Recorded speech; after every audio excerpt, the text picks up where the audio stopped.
Design করে প্রশাসনে রদবদল করা হচ্ছে। নির্বাচন কমিশনে এমন অভিযোগ করেছে জামায়াত। সুষ্ঠু ও গ্রহণযোগ্য নির্বাচনের স্বার্থে প্রতিটি কেন্দ্রে অন্তত 5 জন করে সেরা সদস্য রাখা সহ বেশ কিছু সুপারিশ করে দলটি।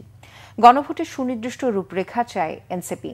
আর ভোট কেন্দ্রে ভোটার উপস্থিতি বাড়াতে রাজনৈতিক দলগুলোর সহযোগিতা চেয়েছেন প্রধান নির্বাচন commissioner AMM Nasir Uddin. Report Syed Abdul মুহিতের। আসন্ন ত্রয়োদশ জাতীয় সংসদ নির্বাচনকে সামনে রেখে নিবন্ধিত রাজনৈতিক দলগুলোর সঙ্গে ধারাবাহিক সংলাপের অংশ হিসেবে বুধবার প্রথম ধাপে জামায়াত ও এনসিপি সহ 7টি দলের সাথে বৈঠক করে নির্বাচন কমিশন। আগারগাঁওয়ে নির্বাচন ভবনে বৈঠকের শুরুতে বক্তব্য দেন প্রধান নির্বাচন কমিশনার AMM নাসির উদ্দিন। ভোটাররা একটু ভোট বিমুখ হয়ে গেছিল গত 10-15 বছরে, ভোট কেন্দ্র বিমুখ, আসতে চায় না। চিন্তা করতো যে হয়তো আমি যাওয়ার আগে আমার ভোটটা কেউ না কেউ দিয়ে দিবে হয়তো, আর গিয়ে বেলা কি ফলাফলটা তো জানা আছে যে ডিসাইডেড, এই ধরনের একটা মন মানসিকতা গ্রো করেছিল। আপনারা জনগণকে একটু উদ্বুদ্ধকরণে একটা ভূমিকা রাখবেন, আশা করি যাতে মানুষ ভোট কেন্দ্রে আসে।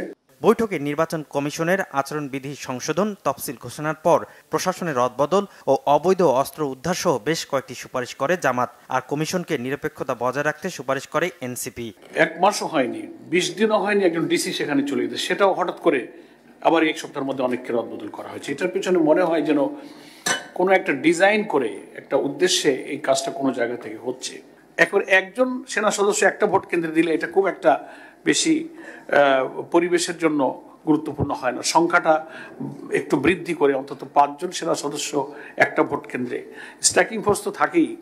গণভোট কি প্রক্রিয়া হবে, কিভাবে আপনারা এটা বাস্তবায়ন করবেন, এই সুনির্দিষ্ট নীতিমালা আমরা কবে পাবো, কবে আমরা প্রচারণা করতে পারবো, সেই বিষয়ে আপনারা আজকে আমাদের একটু জানাবেন। অন দ্য কন্ডিশন দ্যাট যে ইলেকশন কমিশন, বিএনপি, জামাত এবং এরপরে নামবেন, অর্থাৎ ইলেকশন কমিশন সবগুলো দলের উপরে থাকবে, তাহলে হয়তোবা আমরা এই কোঅপারেশনে এগিয়ে আসতে পারবো।